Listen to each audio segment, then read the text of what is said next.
कानपुर के HBTI विश्वविद्यालय में जहां छात्रों ने परीक्षा देने से रोकने के खिलाफ विरोध प्रदर्शन किया है। करीब 4000 छात्रों को परीक्षा में बैठने से प्रबंधन ने रोक दिया। इन छात्रों में MBA, BBA, MCA, BTech, B.Pharma और BSMS जैसे विभिन्न कोर्स के विद्यार्थी शामिल हैं।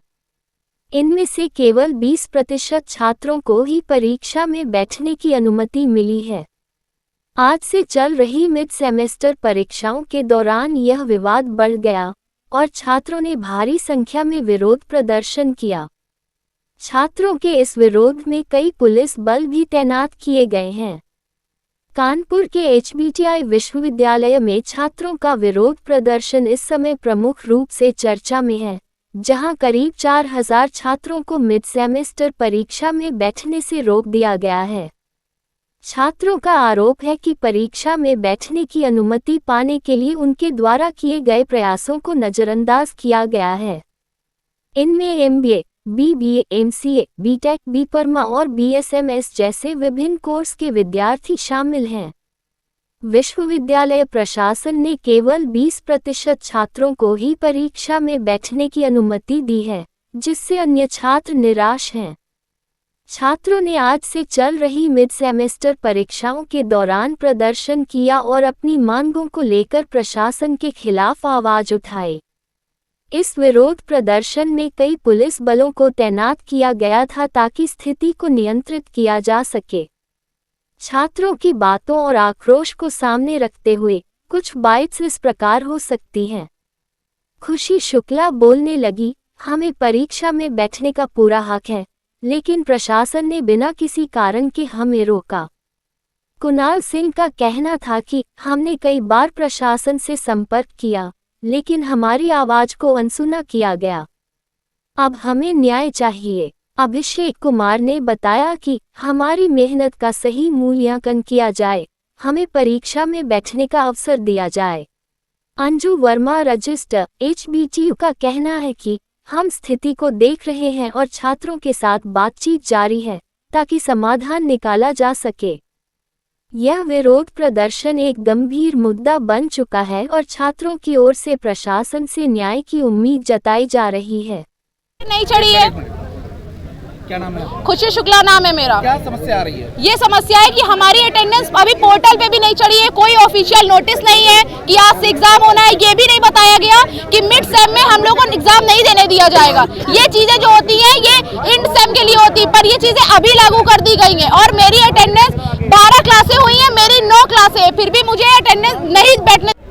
क्या नाम है आपका? कुणाल सिंह। वहाँ क्या समस्या आ रही है? हमारी समस्या सिर्फ इतनी सी है कि हम लोगों को मिड टर्म में एग्जाम नहीं देने को मिल रहे हैं। और सिर्फ हमारी ये समस्या नहीं, जितने लोग हैं, ये पूरे विश्वविद्यालय की समस्या है, क्योंकि 2500 लोगों की समस्या है। कितने छात्र ऐसे होंगे? करीब कम से कम 2500 से 3000 छात्र ऐसे हैं जो लोग एग्जाम नहीं दे पाएंगे। इसकी जिम्मेदारी कौन लेगा, आप मुझे बताइए। आज परीक्षा है। आज परीक्षा है और हम लोग आज बाहर हैं यहाँ पे। कितने बच्चे अंदर परीक्षा दे पा रहे हैं? 20% होंगे बस। मैक्स टू मैक्स इस विश्वविद्यालय में अगर 6000 बच्चा है तो 20% बच्चा उसको है अंदर, बाकी सब बाहर है। बाकी सब अगर परीक्षा नहीं देने दी जाएगी तो फिर क्या करेंगे? धरना देंगे यहाँ तक कि जब तक नहीं मानेंगे तब तक चक्का जाम रहेगा। कंपनी बाग जाके चक्का जाम करेंगे, लेकिन हम लोग नहीं हटेंगे यहाँ से। ये प्रॉब्लम ये आ रही है कि पहली बात तो यूनिवर्सिटी का जो मैनेजमेंट सिस्टम है वो हमें सही से जानकारी उपलब्ध नहीं कराता है। उसने हमें अभी तक डेट शीट नहीं प्रोवाइड कराई और अंदर एग्जाम चल रहा है। आप ये देख लीजिए, ऑफिशियल डेट शीट नहीं आई, बच्चों के द्वारा वो टेलीग्राम पे सर्कुलेट हो रही है। कॉलेज का कोई ऑफिशियल ग्रुप पे डेट शीट नहीं है, पहली बात ये। अब आप हमें ये बताइए, 15 नंबर के पेपर हैं, 120 8 सब्जेक्ट है, 120 नंबर से अगर 0 नंबर आएंगे, बच्चों का कितना CGPA डाउन होगा, उसका जिम्मेदार कौन होगा? आप यहाँ से कितनी 200 बच्चे पढ़ रहे हैं MBA में, उसमें से आप 90 को प्लेसमेंट दिला पाएंगे? ऐसे ही CGPA डाउन हो पाएगा, पेपर में ही नहीं बैठ पाएंगे कंपनी के, तो मतलब क्या हम लोग को पढ़ने का? क्या लग रहा है इस विरोध से कुछ फायदा मिलेगा? देखिए, विरोध से हमें फायदा नहीं चाहिए, हमें सिर्फ आश्वासन तो दें। आश्वासन भी नहीं देना चाह रहे तो बच्चे प्रदर्शन करेंगे, वो हिंसा नहीं करेंगे, प्रदर्शन करेंगे शांतिपूर्वक, अपनी बात को पहुंचाएंगे। यहाँ कोई लड़ाई झगड़े वाला छात्र नहीं है। मैडम, आज छात्र प्रदर्शन कर रहे हैं, उनका आरोप है कि 75% से कम जिनकी अटेंडेंस है उन्हें परीक्षा से बाहर किया जा रहा है। जी, क्या कहना है इस पर आपका? एक्चुअली ये हमारा एक मिड सेम का एग्ज़ाम चालू हो रहा है, जो कि कल से चालू होना था, लेकिन कल छुट्टी थी, इस वजह से आज से शुरू हुए हैं एग्ज़ाम। और इसमें जो भी ये हमारा मिड सेम एग्ज़ाम है 15 मार्क्स का एग्ज़ाम है, और इसमें जिन बच्चों की अटेंडेंस 75% से कम है उनको एग्ज़ाम देने से रोका गया है, क्योंकि नियम में यही है कि 75% से जो हमारा जो ऑर्डिनेंस है उसमें है 75% से कम अटेंडेंस पे आप डिबार करेंगे। एक चीज़ और उन्होंने आरोप लगाया है, उनका ये कहना है कि अटेंडेंस का जो सिस्टम है वो मैनुअली है, तो कहीं ना कहीं पक्षपात किया जा रहा है, उनका ऐसा कहना है। देखिए, ऐसा तो नहीं है, ऑनलाइन भी सिस्टम है हमारे पास, लेकिन ऑनलाइन में स्टूडेंट्स को खुद को रजिस्ट्रेशन करना है। जब वो रजिस्टर कर लेता है उसके बाद टीचर उसकी अटेंडेंस उस पर अपलोड करता है। जिन बच्चों ने रजिस्टर किया हुआ है उनकी अटेंडेंस अपलोडेड है, लेकिन कुछ बच्चों ने जानबूझ के रजिस्टर नहीं किया हुआ है, इसलिए उनकी अटेंडेंस अपलोड नहीं हो पाई है। तो क्योंकि जब आप रजिस्टर्ड ही नहीं है तो आप अपलोडेड ही नहीं है, तो ये इशू है। अदरवाइज अटेंडेंस जो है वो एकदम सही है, अटेंडेंस का कोई भी इशू नहीं है। जिनका 75% से कम है, जो वेरीफाई होकर आया है हेड और डीन की तरफ से, उसी अटेंडेंस के बेसिस पे उनको बाहर किया गया है। क्या आगे कुछ रिलैक्सेशन? एक्चुअली ये मैं फिर आप लोगों के माध्यम से स्टूडेंट्स को भी ये कहना चाहूँगी कि ये कोई प्यूनिटिव एक्शन नहीं है हमारा, हम अपने बच्चों को कोई पनिशमेंट नहीं दे रहे हैं। हम भी ये चाहते हैं कि ये बच्चे, क्योंकि इंजीनियरिंग के छात्र हैं, प्रैक्टिकल और थ्योरी दोनों क्लासेस उनके लिए बराबर जरूरी हैं। आगे प्लेसमेंट में कंपनीज में वो प्लेस हों, अच्छा प्लेसमेंट हो, उनका अच्छा पैकेज मिले, इसके लिए अटेंडेंस बहुत ज़रूरी है और वो क्लास करें। इसलिए ये उनकी बेहतरी के लिए है कि, और ये हमने इस पॉइंट पे उनको रोका है। पहले भी हम लोग इस तरह के डिसीजन लिए हैं, लेकिन फिर हमने बच्चों की बेहतरी के लिए अपने डिसीजंस को वापस लिया है। लेकिन ये सिर्फ 15 मार्क्स का एग्जाम है, बार बार जो हम लोग वर्बल उनसे कह रहे हैं उससे बच्चे नहीं मान रहे हैं, इसलिए हमें ये हार्श डिसीजन लेना पड़ रहा है। लेकिन मैं फिर सारे बच्चों को आपके माध्यम से एक यकीन दिलाना चाहती हूँ कि ये बिल्कुल भी इसको पनिशमेंट की तरह न लिया जाए।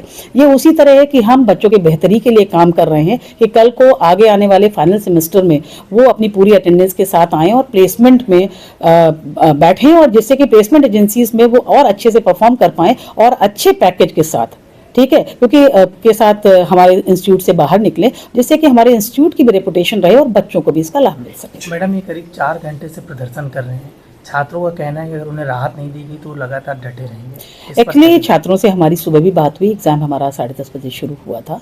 बच्चों से हमने कहा अगर आपके कोई ग्रीवेंसेस हैं तो आप एक एप्लीकेशन हमको दे दीजिए। बच्चे तैयार थे। हमने ये भी कहा था कि अगर कोई जेन्युइन रीज़न है तो डेफिनेटली हम आपका नुकसान नहीं होने देंगे और कंसीडर करेंगे इसको, लेकिन हमें बच्चों की बेहतरी के लिए ये डिसीजन लेना ही पड़ा, और ये केवल 15 मार्क्स का एग्जाम है। और अगर हम ये डिसीजन अभी नहीं लेंगे तो ये अटेंडेंस और इन सब की शॉर्टेज बनी रहेगी, बच्चे क्लासेस में नहीं आएंगे और आगे जाके उन्हीं के परफॉर्मेंस में फर्क पड़ेगा। और जो आप कह रहे हैं कि 4 घंटे से डटे हैं, एक्चुअली मैं फिर कहना चाहूँगी कि हमारे बच्चों से हमारी सवेरे बात हुई थी और वो कन्विंस थे, और हमारे पास कुछ मेल्स भी रिसीव हुई हैं, कुछ हार्ड कॉपी में बच्चे एप्लीकेशन दे के गए।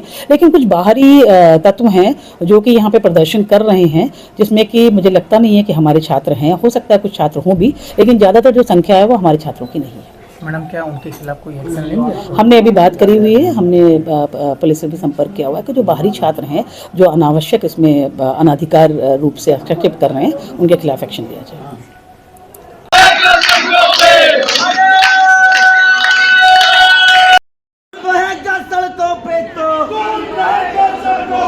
छात्रों का हुआ हनन तो खून बहेगा सड़कों पे, छात्रों का हुआ हनन तो खून बहेगा सड़कों पे, खून बहेगा सड़कों पे तो खून बहेगा सड़कों पे, खून बहेगा सड़कों पे तो खून बहेगा सड़कों पे। भारत माता की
कार वाले कोई गलती नहीं ना भाई। कार वाले कोई गलती नहीं।